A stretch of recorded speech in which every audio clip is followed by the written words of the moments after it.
Hello friends, আপনারা কেমন আছেন? আশা করি সকলেই ভালো আছেন। আর আলহামদুলিল্লাহ আমিও ভালো আছি।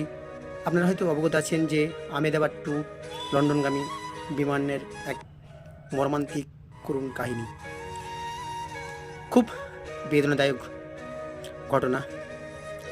সেখানে সম্ভবত ২৮ জন যাত্রী নিহত হয়েছেন। খুব দুঃখের সহিত কথাগুলো বলতে হচ্ছে। অনেকেই অনেক স্বপ্ন নিয়ে এসে এই লন্ডনে উড়ান দিয়েছিলেন, কিন্তু মাঝপথে সব মুহূর্তের মধ্যে যেন তছনছ হয়ে গেছে।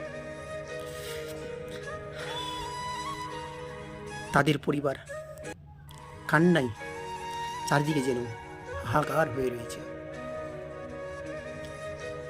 এই দুঃখজনক বেদনাদায়ক মুহূর্ত, ওসব কথা বা ওই দৃশ্য বা ভিডিওগুলো দেখলে শরীরের লোমগুলো যেন শিউরে উঠছে। তাদের জন্য তো আমরা কিছুই করতে পারছি না, তবে তাদের জন্য আমরা সামান্যটুকু কিছু যদি করার চেষ্টা করি তাহলে ইনশাল্লাহ করতে পারবো। তাদের আত্মার শান্তি কামনার জন্য যদি আমরা চাই, তাহলে প্রে প্রার্থনা, যারা ইসলামধর্মী তারা নামাজ পড়ার সময়, কিংবা যারা সনাতন ধর্মী তারাও ঈশ্বরের কাছে প্রার্থনা করতে পারেন তাদের আত্মার শান্তি কামনার জন্য।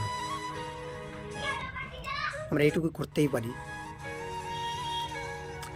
আর সময় থাকতে আপনাদেরকে বলছি, গুরুত্ব দিন আজ 2 দিনের দুনিয়ায় বেঁচে থেকে আমরা যেন একত্রিত হয়ে বেঁচে থাকতে পারি, একে অপরের সঙ্গে মিলেমিশে ভ্রাতৃত্ববোধ বজায় রেখে যেন চলতে পারি।